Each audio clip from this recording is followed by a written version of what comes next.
우리가 어떤 상황 속에 처한다 할지라도 주님 안에 있으면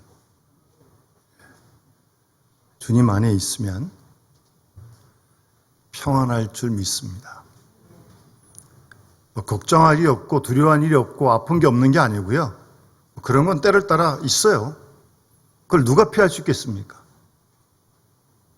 문제는 그런 상황이 된다 할지라도 주님 안에 머물면, 주님 안에 있으면 두려움이 변하여 기도가 되고 탄식과 한숨이 변하여 노래와 찬양이 될 줄 믿습니다. 주님 안에 있을 때요. 아무쪼록 이번 한 주간도 또 우리 남은 인생 하루하루 매일매일이 중요합니다. 늘 우리와 함께 하시는 주님 안에 머물 수 있는 은혜가 우리 모든 믿음의 식구들 가운데 함께 할 수 있기를 주의 이름으로 축원합니다.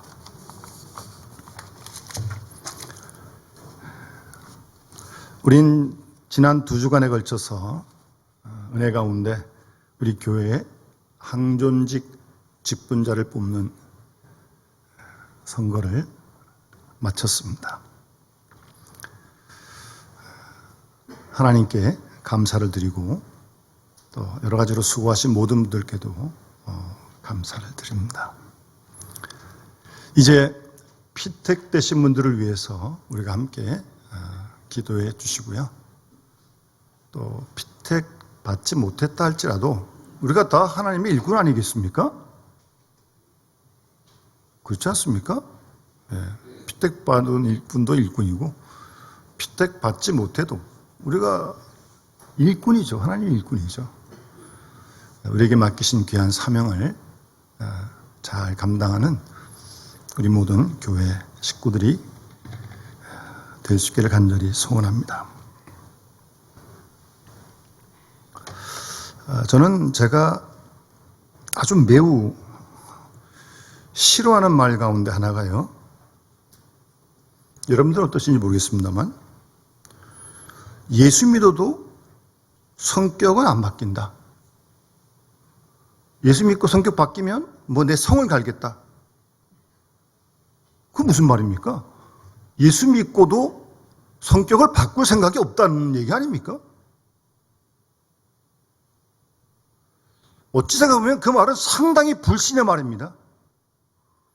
하나님이 바꾸시는데 자기가 안 바뀌어져요? 자기가 안 바뀌어지는 걸 합리화시켜서 그런 말을 함부로 해요? 아니죠. 그래서는 안 되죠. 아주 불신의 말입니다, 이거는.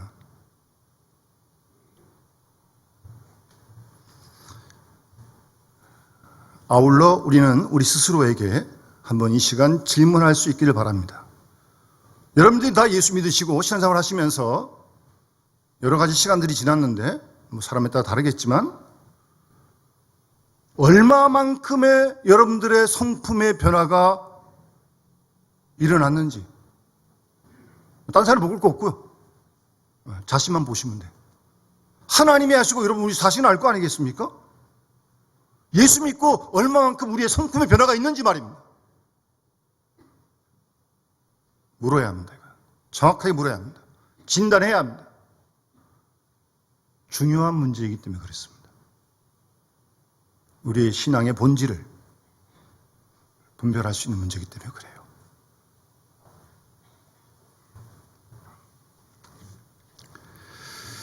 물론 이 보이지 않는 성품이라는 게 겉으로 드러나는 외모만큼 잘 이렇게 드러나지가 않죠. 사람 이렇게 딱 본다고 그 사람의 성품을 알 수 있나요? 인격을 알 수 있나요? 몰라요.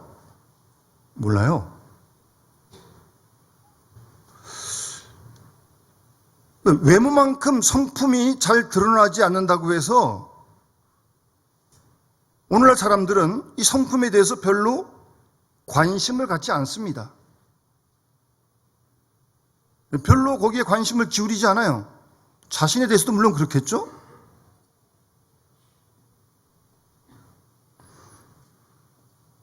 그런데요,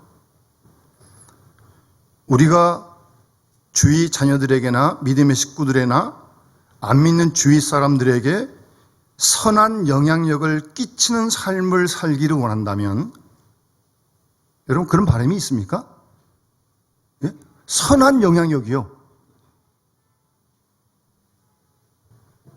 그렇게 살기를 원한다면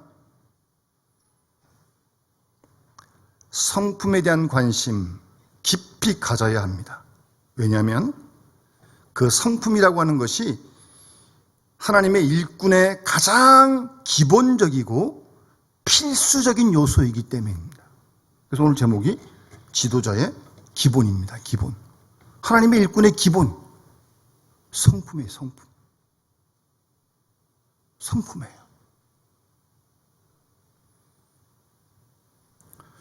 우리는 외모나 어떤 재능이 뛰어난 사람에 대해서 관심을 갖습니다. 뭐 운동을 잘한다. 뭐 뛰어난 어떤 지식이 있다. 예? 관심 갖습니다. 좋아하기도 하고요. 그런데 그가 가진 외모나 어떤 그 재능 때문에 그 사람을 존경하지는 않습니다. 관심은 가는 거죠. 그럼 그게 존경으로 이어지는 건 아니라니까요. 어떤 외모가 뛰어난 사람이 있어요. 얘 잘생겼다. 한 번 더 볼 수는 있겠죠. 그렇다고 그 사람을 존경합니까? 뭘 보고 존경을 해요?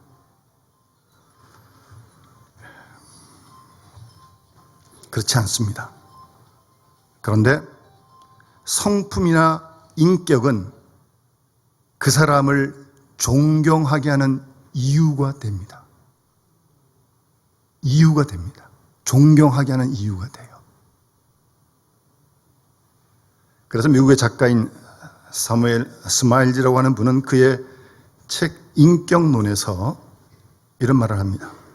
천재성은 감탄을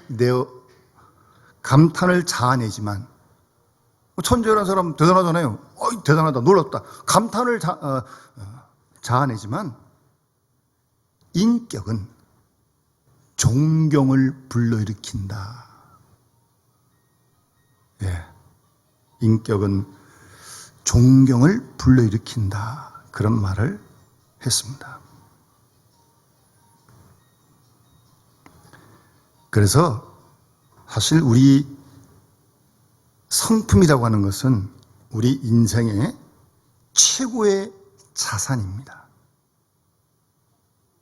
그리고 하나님의 기뻐하시는 성품을 가진 사람은요, 우리가 원튼 원치 않든 만나게 되는 인생의 위기에서 쓰러지지 않습니다. 예? 성품, 하나님 기뻐하시는 성품을 가진 사람, 위기에서 쓰러지지 않습니다.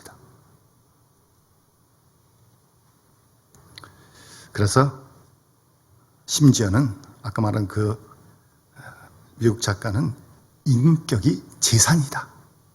그런 말까지 합니다. 고결한 재산이다.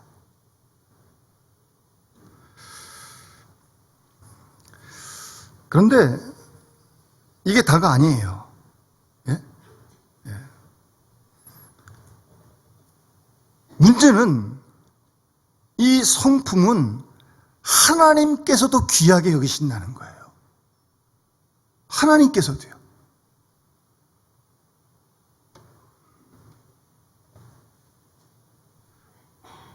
그래서 하나님께 순종하는 성품을 가진 그 사람들 하나님이 주목합니다. 하나님이 쓰시려고. 하나님이 주목하신다니까요. 준비된 성품의 사람을요. 뿐만 아니라 그런 성품의 사람은 하나님과 친밀한 관계를 누립니다. 하나님하고 친밀한 관계를 누리게 돼요.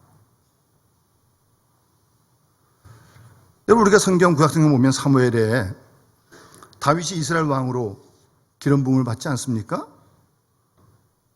외모나 어떤 그 겉모습 때문에 그런 게 아니잖아요. 다윗의 그 중심, 그 성품 때문에 하나님께서 다윗을 들어 이스라엘의 왕으로 세우십니다.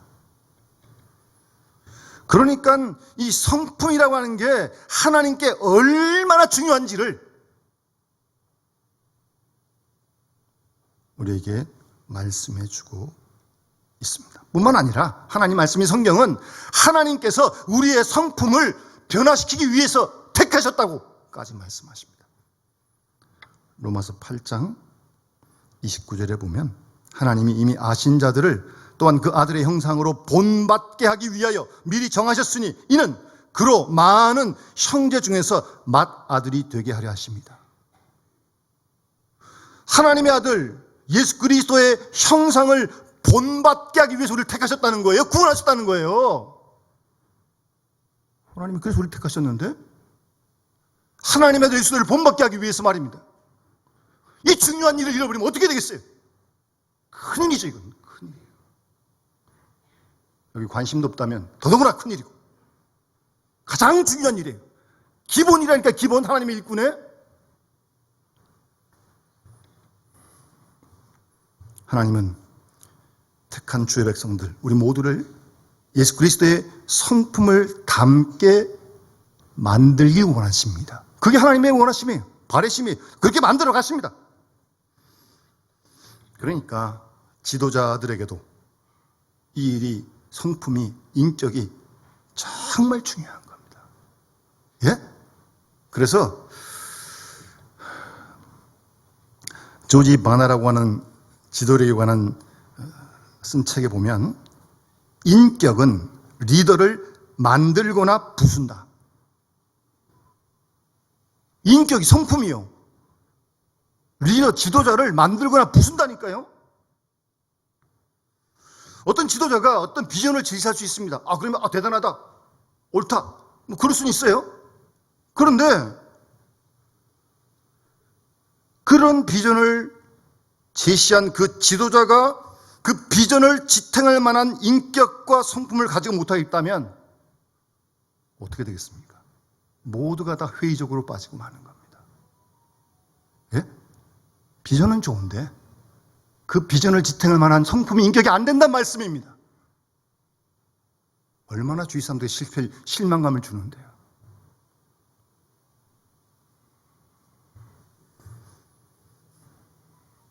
인격, 성품, 그것은 지도자의 기초이고 지도자의 기본입니다. 우리 모두가 항상 이 사실을 잊어서는 안 됩니다. 그러니 스스로에게 물으십시오. 여러분 어떻습니까? 예수님의 성품을 얼마만큼 닮아가고 있습니까? 예수님에게서 보이는 인격적인 성품의 기질을 얼만큼 가지고 계신가요? 만약 우리가 그리스도인다운 성품을 가지고 있지 않다면 우리는 가정에서나 사회에서 자녀에게, 배우자에게, 주위 사람들에게 결단코 선한 영향을 끼치지 못할 것입니다. 그렇지 않습니까? 그러니 무슨 존경을 받겠습니까? 잠언 27장 17절 말씀에 철이 철을 날카롭게 하는 것 같이 사람이 그의 친구의 얼굴을 빛나게 한다라는 말씀이 있습니다. 철이 철을 날카롭게 하는 것처럼 사람이 친구의 얼굴을 빛나게 한다고요. 무슨 말입니까? 결국 사람이 사람에게 영향을 끼친다는 말 아닙니까? 그래서 우리는 예수님의 닮은 성품을 가져야 합니다. 그래야 자녀들에게, 주위 사람들에게, 주위 안 믿는 사람들에게 영향력을 끼칠 수 있고 그래야 하나님의 손에 붙들려 쓰임받을 수 있습니다. 그래야 하나님께 영광 돌릴 수 있습니다. 오늘 본문에 보면 아주 탁월한 성품의 한 사람 바나바를 우리가 만나게 됩니다. 본문에 보면 24절에 바나바는 착한 사람이요. 예? 착한 사람이요. 좀 이런 말씀들을 많이 좀 묵상을 하셔야 돼요. 좀 뭐가 착한 건지. 그럼 우리도 좀 착한 사람이 되는 거 아니에요? 그리고 성령과 믿음이 충만한 사람이다. 간단히 이렇게 표현했지만 이 말씀들이 의미하는 바가 무엇인지 곰곰이 묵상을 하면서 우리도 성령 믿음 충만한 그런 하나님의 일꾼들이 다 되어야 되는 거 아니겠습니까? 중요한 것은 그렇게 됐더니 마지막 24절 끝에 이에 큰 무리가 죽게 더하여지니라. 예? 바나바로 말미암아 착하고 믿음과 성령이 충만한 이 사람으로 말미암아 큰 무리가 더해지는 거예요. 사람 때문에 큰 무리가 더해지는 거예요. 아무리 좋은 건물이 있다고 사람이 모이는 게 아닙니다. 그 건물 속에 있는 사람이 중요한 거예요. 그 사람이 착하고 한 사람이 믿음이 있고 성령 충만하면 성경에 뭐 더해진다고 말씀하시는데 우리 이 말씀 믿는 거 아니겠습니까? 무슨 기술로 이렇게 뭐 꾀로 되는 게 아니에요. 방법은 필요한 거지만 무슨 방법을 몰라가지고 뭘 못합니까?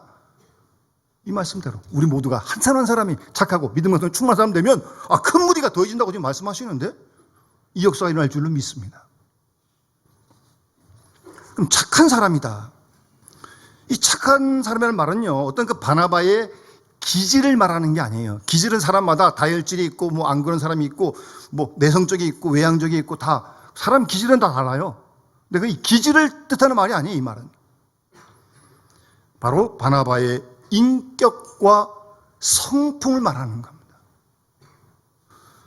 이 착하다는 말은 헬라어로 아가토스란 말인데, 선함이란 뜻이에요. 근데 로마서 12장 21절에 보면 선으로 악을 이기라는 말씀이 있거든요. 그때 이 단어를 씁니다. 선으로 악을 이기라고 말씀하실 때 그때 이 단어가 사용됐어요. 그러니까 바나바가 선한 사람이라면 우선 악한 사람과 반대되는 사람이에요.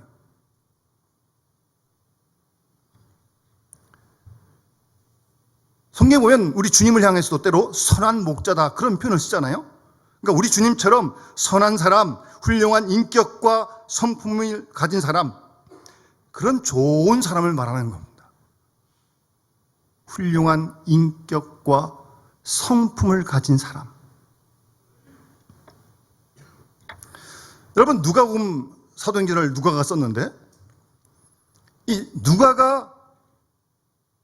누가복음과 사도행전에 착한 사람이라고 표현한 사람은 바나바밖에 없습니다. 누가복음과 사도행전에 많은 제들도 나오고 뭐 베드로, 요한, 야고보 다 큰 사람들 나오는데 유독 바나바에게만 착한 사람이라는 표현을 누가는 씁니다. 그만큼 바나바의 성품이 훌륭했다는 겁니다.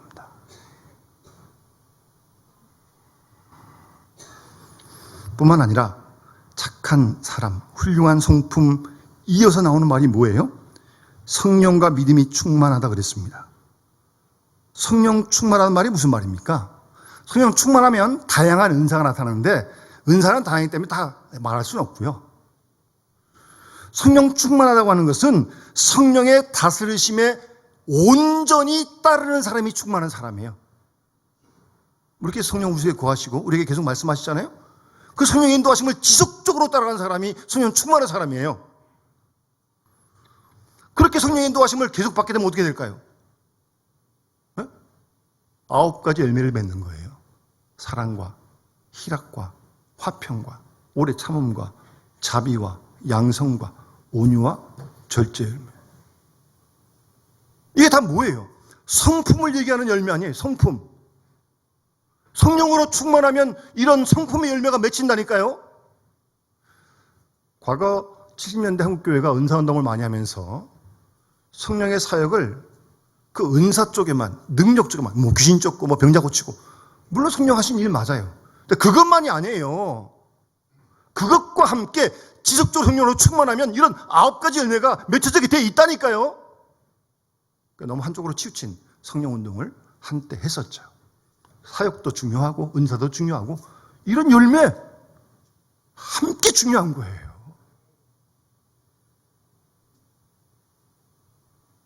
믿음이 충만하다. 믿음이 충만하다는 무슨 말입니까? 좀 풀어 설명드리면 하나님을 어떤 상황에도 온전히 신뢰한다는 말입니다. 그게 믿음이 충만한 사람이에요. 그렇게 어떤 상황, 뭐 힘들건 어렵건 뭐 좋건 그런 상황에서 하나님을 절대적으로 전폭적으로 신뢰한다면, 그런 성품의 기질이 된다면 그 사람에게 용기와 믿음의 열정과 겸손과 어두운 상황에도 소망과 어떤 꺾이지 않고 넘어지지 않는 불굴의 태도를 가지지 않겠습니까? 믿음이 충만하면 다 성품에 관한 거 아니에요?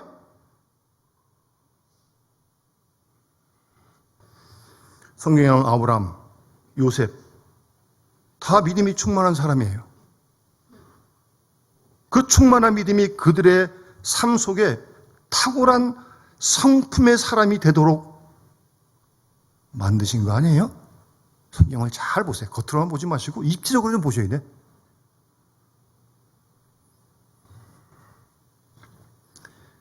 바나바의 경우도 마찬가지입니다. 성령과 믿음이 충만한 바나바, 그리스도인다운 성품을 가진 사람이었습니다.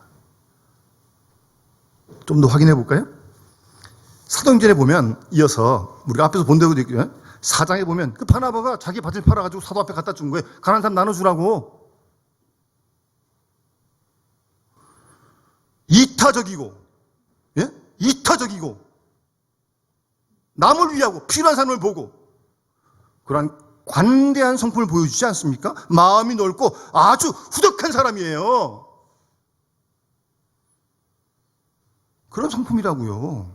그리고 9장에 과거에 박해져 있던, 핍박되었던 사울 아무도 안 믿는데 다 두려워하는데 그 사울의 회심을 믿어주잖아요. 온갖 수모를 받더라도 용기 있는 사람입니다. 그런 용기가 있는 사람이에요, 바나바가. 11장에도 오늘 본문에 안디옥에 많은 사람이 예수 믿게 되니까 지도자가 모자라는 거예요. 그래서 5가지 가서 사울을 데려다가 거기서 지속적으로 그들을 양육합니다. 이런 열정 있는 사람이에요, 바나바가. 뿐만 아니라 13장 이어서 잘 보시면 이 바나바가 정말 대단한 성격의 사람입니다. 그 13장 1절에 보면요, 안디옥에 여러 그 지도자가 나오는데 바나바, 시므온, 루기오, 헤롯, 마나인, 맨 마지막에 사울이에요. 맨 먼저가 바나바고. 뭐 이 순서가 그냥 뭐 가나다 순으로 쓴 게 아니라 연장자 순도 아니에요, 이거는. 그만큼 바나바가 지도자급의 우선이고 맨 마지막 회심한 지 얼마 안 됐으니까 사울이 끝이었어요. 그런데 조금 지나다 보면 순서가 바뀌는데요. 43절에 보면 바울이 먼저 나옵니다. 바울과 바나바는 이렇게 나와요. 이런 일이 어떻게 가능할까요? 바울이 제가 먼저 하겠다 그랬겠어요? 아니요. 바나바 스스로 바울을 앞세우는 거죠. 어때요, 여러분? 이 정도의 성품, 인격. 정말 겸손한 성품의 사람입니다. 그러니 주께서 사람을 더하게 하시는 거예요. 그런 영향을 미치니까. 이게 하나님의 역사예요. 성경적인 원리예요. 잘 보세요. 그뿐 아니라 15장에 가면 여러분 바울과 바나바가 나눠지거든요. 2차 전도 여행에서 마가 요한을 데려가냐 안 데려가냐 때문에 나눠집니다. 그러니까 마가 요한이 1차 전도 여행 때 중간에 하차했거든요. 그러니까 바울은 그런 마가 안 데려가겠다는 거예요. 또 데려갔다가 또 하차하면 분위기 깨지잖아요. 안 데려간다고. 그랬더니 바나바는 마가 요한을 데려갑니다. 그 바울은 실로와 함께 가고 바나바는 이 마가 요한과 함께 가는 두 부류로 이제 나눠지게 됩니다.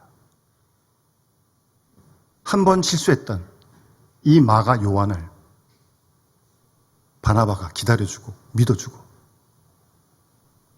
이후에 이 마가 요한이 마가복음을 기록한 마가가 되는 겁니다. 아마 바나바가 이 마가 요한을 챙기지 않았다면 마가 더 없고 마가복음 쓰지도 못했을 것이고 나중에 바울 서신을 보면 바울의 마음에도 이게 좀 미안했던 것 같아요. 죽기 전에 로마 감옥에서 마가 요한을 데려오라 합니다. 이 응어리를 풀려고요. 실패자에게 손을 내미는 바나바의 성품, 그것이 마가를 다시 주님의 일꾼으로 세우게 된 것입니다. 정말 긍휼과 자비의 성품을 가진 사람이에요. 바나바가. 그런 성품의 사람이에요. 그래서 오늘 24장 맨 끝에 이에 큰 무리가 이런 바나바로 말미암아 큰 무리가 더하여 졌다고. 바나바의 이런 이타심, 관대함, 용기, 열정, 겸손, 긍휼, 자비, 이런 인격적인 자질을 가진 그리스도인의 지도자, 이런 성품의 지도자, 그 사람 때문에 이런 놀라운 역사가 일어나게 된 것입니다. 그러니까 바나바의 사람됨과 사역의 열매를 연결시켜 주는 거죠. 착한 사람, 성령과 믿음이 충만한 사람. 그래서 많은 사람이 회개하고 주 앞으로 돌아온 결실이 있게 됐다는 말입니다. 바나바의 이 탁월한 인격과 성품이 이렇게 많은 사람들을 주 앞으로 인도하게 되었다는 말입니다. 하나님께서는 이러한 성품과 인격의 사람을 쓰십니다. 그리고 그 성품과 인격이 우리로 하여금 주위 사람들에게 선한 영향력을 끼치게 만든다는 것을 분명하게 우리에게 증거해 주고 있는 것입니다. 하나님은 외모나 외적인 자격을 보는 것이 아닙니다. 다윗을 보시듯 중심을 보시는 거예요. 중심. 그 내면, 그 마음에 자리하고 있는 성품을 보신다는 사실입니다. 그래서 다윗을 들어서 이스라엘의 왕으로 하나님이 세우셨던 것입니다. 여러분, 우리 어르신들 잘 아시는 빌리그레임 목사님, 70년대 여의도에서 정말 큰 집회도 우리나라에서 열었었고 아주 훌륭한 전도하시는 분이셨거든요. 이 빌리그레임 목사님이 어떤 전도 사역을 시작할 때 그 주위의 참모들이 평생 그 목사님과 함께 하셨다는 거예요. 나중에 이 빌리그레임 목사님의 이제 어떤 일대기를 쓴 책 서평에 그 필자가 빌리그레임 목사님의 생애를 돌아보면서 그가 이렇게 쓰임받고 영향을 끼치셨던 세 가지 비결을 소개합니다. 첫 번째가 겸손이었고요. 두 번째가 성실함이었고요. 세 번째가 기도였다고. 그러니까 이 빌리그레임 목사님과 함께 사역했던 사람들은 끝까지 함께 했고요. 심지어는 사는 것도 될 수 있으면 주위에서 같이 모여서 살았다고 합니다. 하나님께서는 이렇게 성품의 사람을 들어 쓰십니다. 그런데 그 말이 꼭 완벽한 사람을 들어 쓴다는 말씀이 아닙니다. 이 세상에 완벽한 사람이 어디 있습니까? 다윗도 마찬가지고 빌리그레임 목사도 다 마찬가지입니다. 완벽하지 않습니다. 예? 그럼에도 불구하고 하나님의 관심은 우리의 외적 조건이 아니라 그 사람의 성품에 있는 걸 분명히 기억해야 합니다. 그래서 비록 완벽하지 않다 할지라도 때로 잘못하고 실수하고 연약할 때에도 그 자체를 솔직하게 인정하고 그럴 수 있는 그 성품 말입니다. 하나님 보시기에 합당한 그런 성품이 된다면 하나님께서 충분히 들어 쓰신다는 사실입니다. 하나님의 나라의 사역을 위해서 또 주위에 선한 영향을 끼치는 삶의 성품이, 인격이 이토록 중요하다는 사실을 우리는 잊지 말아야 합니다. 그러면 어떻게 하겠어요? 이 성품 개발에 우리가 힘써야 되는 거 아닙니까? 예? 이토록 중요한 일인데 또 이게 우리의 복 아니에요? 여러분, 요즘 이 외모에 대해서 여자분만 아니라 남자분들도 외모에 참 관심이 많고 면접 보려면 이렇게 화장도 해야 되고 심하면 성형도 하기도 하고 그래요. 물론 이쁘게 보려는 게 나쁜 건 아니에요. 그런데 너무 외모에만 치중하다 보니까 정말 이 중요한 성품의 중요성을 간과해 버리거나 또 상대적으로 이 외모를 가꾸는 일인 만큼 성품의 함량을 위해 투자하지 않는 그것이 안타깝다는 거예요. 놀라지 마세요. 우리나라에요, 1년에 뭐 남자도 합했겠죠. 화장은 뭐 여자만 하는 게 아니라 남자도 하니까. 화장품 시장 규모가요, 무려 12조 6천억이랍니다. 화장품 시장의 규모가. 그래서 누군가 이런 말을 했어요. 얼굴에 바르는 그 화장품에 1mm만 적게 발라도 그걸 가지고 주위에 좋은 일을 많이 할 수 있다 라는 말을 할 만큼 12조 6천억이라니까요. 외모에는 그런 관심과 다 드리는데 정작 관심을 가져야 할 성품이나 인격에 아무런 노력도 하지 않고 신경도 안 쓰고 있다면 이거 어떻게 되겠습니까? 여러분은 여러분의 성품 개발을 위해서 무슨 노력을 하고 있습니까? 예수 그리스도의 성품을 닮아가기 위해서 무엇을 하고 있습니까? 어떤 투자를 하고 계십니까? 우리가 바나바와 같이 이런 성품의 사람이 된다면 하나님께서 우리를 들어서 사용하시고 우리를 통하여 주님의 선한 영향력을 우리 주위에 미치게 하실 줄 믿습니다. 그런 부모님이 되어야 되고 그런 교회의 일꾼이 다 되어야 되는 거 아니겠습니까? 그래서 앤디 스텔리라고 하는 분은 성품은 말보다 더 크게 말한다. 목소리 크다고 크게 말하는 게 아니에요. 성품이 말보다 더 크게 말한다니까요. 그런 말을 했어요. 얼마나 성품이 중요한데요. 그러면서 이분은 이 성품을 좀 더 구체적으로 설명을 합니다. 좀 막연할 수 있잖아요. 그래서 이분은 성품을 우리가 일신상에 어떤 대가를 치르더라도 하나님의 기준에 옳은 길을 가려고 하는 의지가 성품이다. 아주 구체적으로 이렇게 설명을 합니다. 하나님의 기준에 옳은 길을 가려고 하는 어떤 대가를, 어떤 손해를 치르더라도 글로 가려고 하는 그런 의지가 성품이다. 아주 화끈하게 말합니다. 하나님의 기준. 하나님의 기준에 옳은 길이라면 그렇게 강하고자 하는 의지, 바로 그것이 성품이라고 분명하게 정의합니다. 그러니까 하나님의 기준에 옳은 길로 가려고 하는 그 의지가 인격이고 성품이라는 거예요. 여러분 스스로 잘 진단해 보세요. 그것이 성품이라면 우리가 이런 성품 개발을 위해서 먼저 뭘 해야겠습니까? 일단 하나님이 원하시는 기준을 똑바로 알아야죠. 바로 배워야죠. 하나님의 기준이 뭔지. 예? 글로 가려는 의지가 성품인데, 인격인데, 성경을 통해서 성경 공부를 하면서 말씀 속에서 하나님이 원하시는 기준 분명히 먼저 알아야 되고요. 배워야 하고요. 그러고 끝나면 안 돼요. 그런 다음에 이걸 내면화시켜야 돼. 안다고 다 하나요, 어디? 하나님의 기준을 알았다면, 옳은 기준을 알았다면 이걸 우리가 속으로 내면화시켜야 돼. 몸에 뵐 수 있도록. 그래서 묵상도 해야 되는 거예요. 훈련해야 되고요.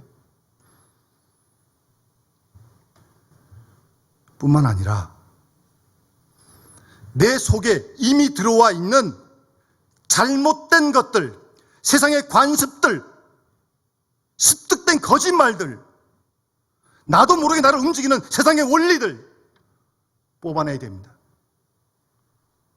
뽑아내야 돼요. 그렇지 않습니까? 그래 하나님은 기준에 옳은 길을 갈 거 아니에요. 이 속에 이게 갇혀가지고 뭐 다 그 식도 하려고 그러니 이게 뭐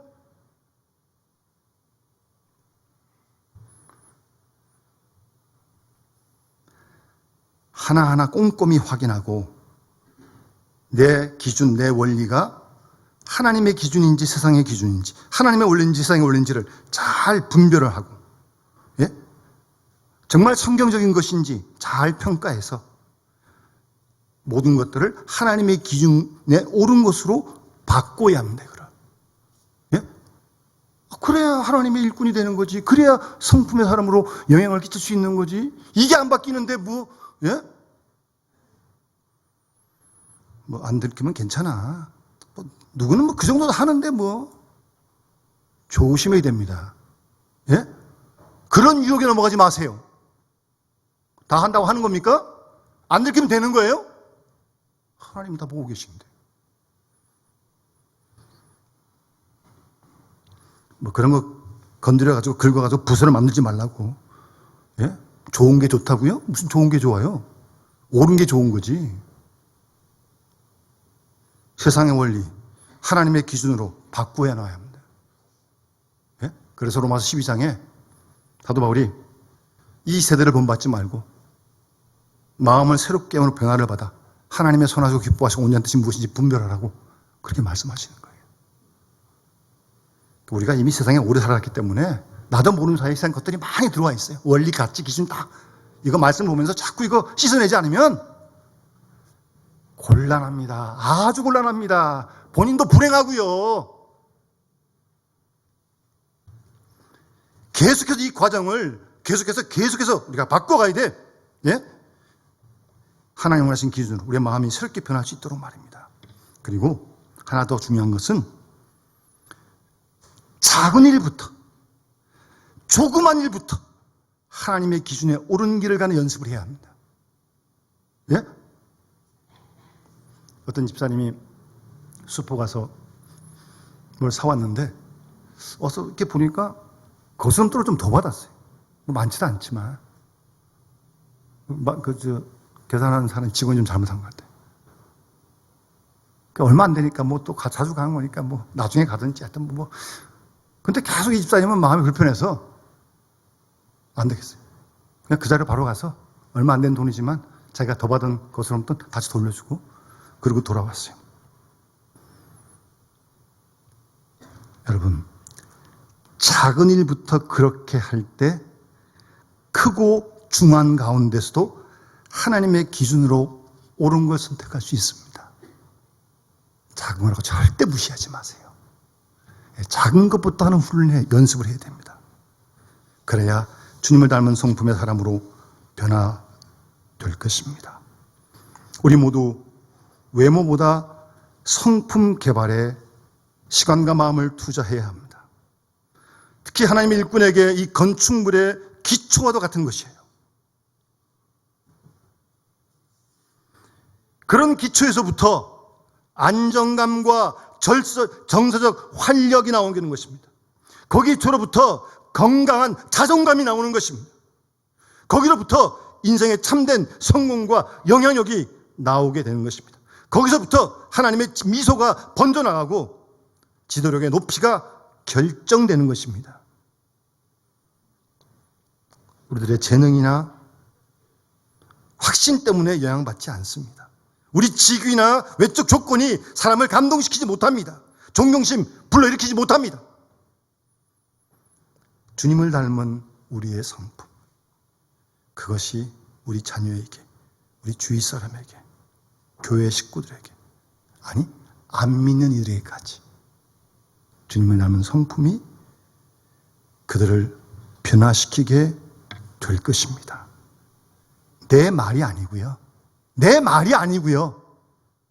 내 성품이 그들 속에 재현될 것입니다. 따라서 우리는 하나님 말씀과 성령으로 늘 우리의 마음을 새롭게 하는 가운데 하나님의 도우심을 간구해야 합니다. 내가 하는 게 아니라니까. 내가 다 했죠 벌써. 사람 마음은 뭐 나도 내 마음 못 바꾸는데 남의 마음을 내가 어떻게 바꿔요? 주님만이 우리의 인격과 성품을 들어서 쓰실 때 그들을 새롭게 변화시켜 주님을 닮은 인격자로 바꾸어주고 그들을 세상의 선한 영향력 있는 일꾼으로 세워갈 줄로 확실히 믿습니다. 우리 모두가 이 일에 더욱더 매진하고 쓰임받는 귀한 은혜와 축복이 함께 할 수 있기를 주님으로 축원합니다. 우리 찬송가 216장 찬양 드리면서 봉헌하도록 하겠습니다.